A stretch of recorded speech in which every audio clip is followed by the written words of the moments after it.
Hello everyone, welcome back to my YouTube channel. So on day 15 of Kubernetes series, today we are going to understand another important topic, which is node affinity. So in previous video, we have discussed about taint and tolerations. So the concept behind both node affinity and taint and toleration are similar, but they serve a different purpose. So let's focus on node affinity on this video. So the very first question, why do we need a node affinity? So if we have to schedule our application pod on a specific worker node, for that purpose we generally use a node affinity. So in the case of node affinity, what we do generally, we assign a label to worker node. If our application pod has the same label, then we can run the pod, or basically worker nodes then can attract the pod to run on this, to run on that particular worker node basically. So if we talk about in taint and tolerations, so in taint and toleration, they generally repel the pods, like pushback. But in the case of node affinity, they generally attract the pod if they match the labels, like if we have the same label in both worker node and application pod. So there are two types of node affinity. The very first is required during schedule, ignored during execution. So what does it mean basically? If suppose we have already running one container or one pod on our Kubernetes cluster, sorry, not Kubernetes cluster, on a worker node, and after that we have applied a label on worker node. Okay, once the label is like the label should match to the worker nodes, or sorry, application pod. Those pods can only schedule on this worker node if they have the same labels. But what if we already have some pods which is running? So what it does basically, it will not affect the existing pod which is already running. But if you schedule a new pod, or if you create a new pod, application pod, they should match the label which like whatever the label we have in worker node, same label they should also have. Then only they worker node allow to schedule a pod. Second is preferred during scheduling, ignored during execution. So if you can see in the both the terms, we have ignored during execution. So like if already something is running, we can ignore that. But if we are trying to schedule new pods, this should match the labels. But in this case, the second option, preferred, like it is not mandatory, it is optional. Try to match the rule. If no match, pod still get schedules on worker node. So there are two node affinities which we can use when we create our application pod. So ignore duration during execution means once scheduled, the pod stay there even if node label changes. So after, like you have already scheduled some pods, and after that you are going to make changes on a node label, then the impact of those or the new label will not affect the existing pod. But whatever the new pod we are going to assign or we are going to schedule on the worker node, those pods should match the label. Now let's see a quick comparison between taint and toleration and versus node affinity, because they serve a different purpose. So in the case of node affinity, they attract the pods to nodes, but in the case of taint and toleration, they basically repels the pod from the node. Works on labels, like in node affinity we generally create a labels on worker node, but in the case of taint and toleration, we taints a node and toleration on pod. So there are two terms, taints and toleration. Taint we do on worker node and toleration we applied it application pod. Effect, pod schedules only on matching nodes. Here pod schedules only if it tolerates the taint. If we talk about flexibility, this is more readable and intuitive, and taint and toleration are good for critical workloads basically. Like if you want to specify, okay, I always need to run my application pod which has a GPU on it, or maybe SSD. So generally you will see in most of the scenario we will use a combination of node affinity and taint toleration in real time as well. Now when to use what? So use node affinity when you want to attract pod to certain node based on the labels. Like you have a GPU node labeled as hardware equal to GPU, and you only want to run AI and ML workload on that. Or maybe you have a label something called SSD node, like the disk type is SSD, and you want to use this particular label for your databases. So in that case, you can use node affinity. I want my pod to run on these specific nodes that match certain labels. So in both the cases, the taint should be tolerated. The application pods can should be tolerate a taint, and in the case of node affinity, they should match the labels. And in the case of we can use taint and toleration when you want to repel all the pods from a node unless they explicitly tolerate the taint. You want to isolate critical workloads on dedicated nodes like production only pods. You want to prevent default scheduling on a special node like with higher cost or licensing. So these are the different use cases which you can use. But in real world, most of the scenarios you will see where we are using both node affinity and taint and toleration together. So it will basically give you a lot more control and like basically control on your scheduling part basically.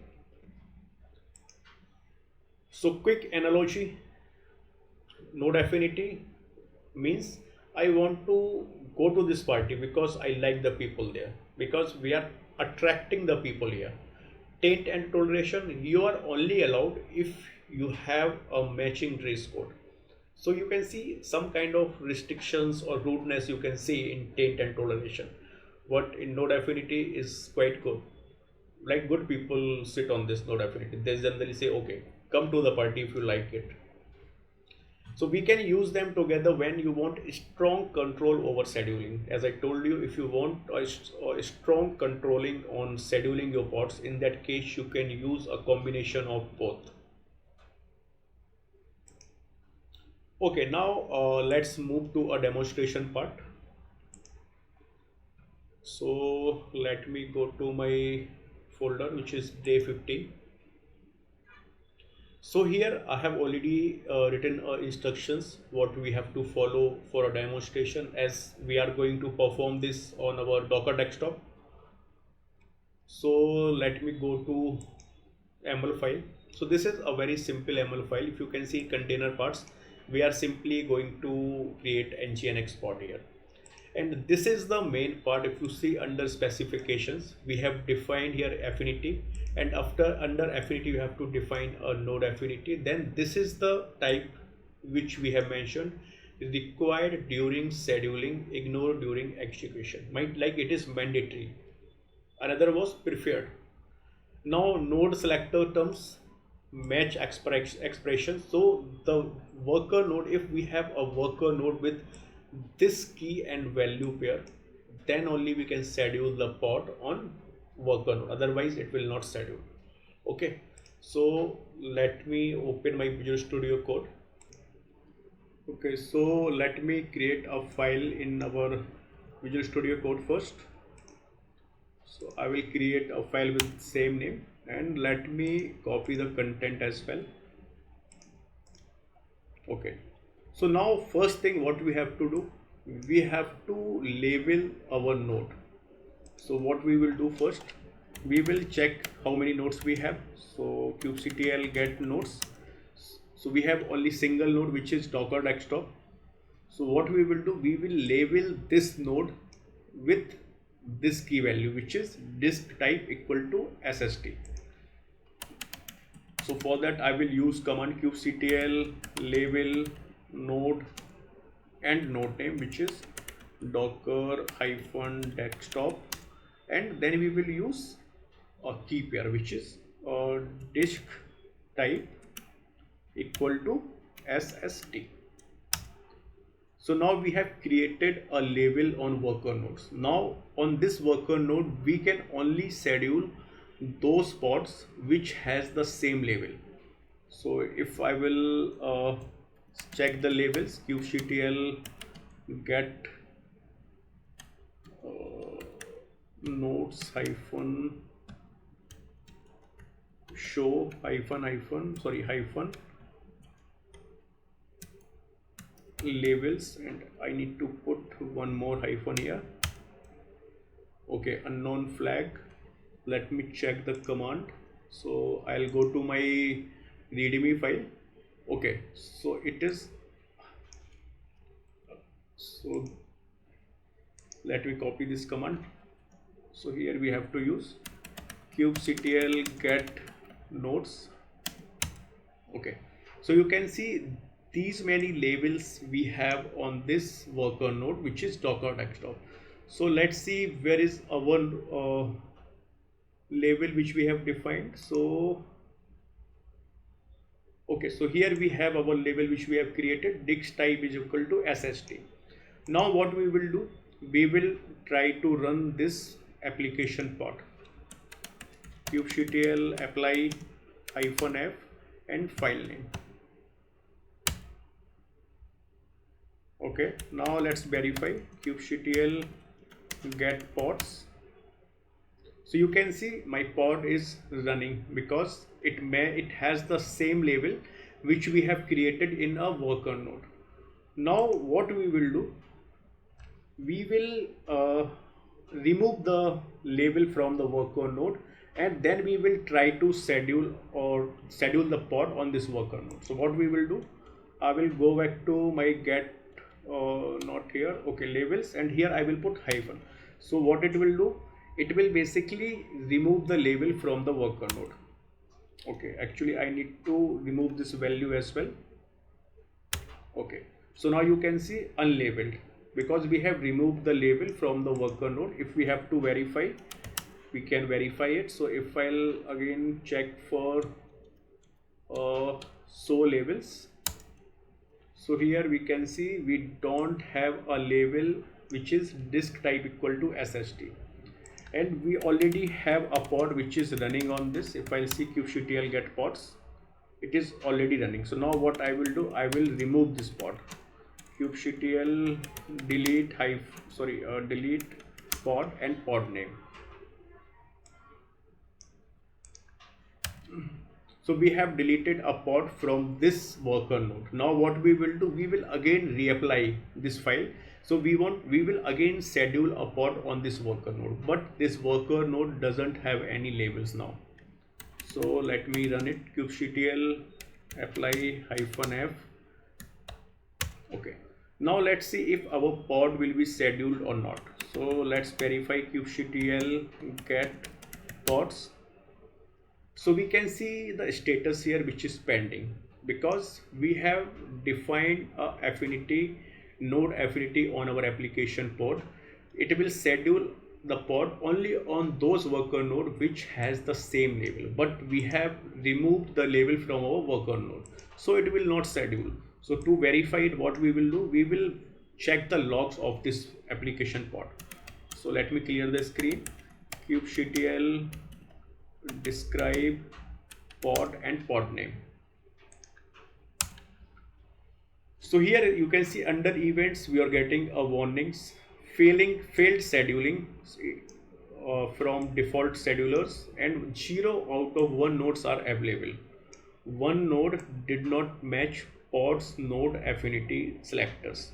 So this worker node doesn't have any labels with this name, which is this type equal to SST. So we are not able to schedule the pod.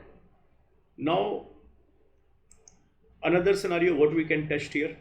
So we can remove this tag, or okay, we can do one thing. So we don't have any labels on this worker node. So what I will do, let me clear the screen first. Leave it this file as it is. Let me copy the content. We will create another file. Let me put a name here, demo.ml. Sorry, spelling mistake here. Okay, so from this file we will remove the affinity here. Okay, so this is a very simple pod definition file, and here we can name it, let me change the name as well, demo1. Let me apply this file, kubectl apply -f. So you can see the pod name demo1 created. If I will verify it, kubectl get pods, you can see demo1 pod is up and running. Why? Because this pod does not have any node affinity, so it can run on this worker node, because we also don't have a label.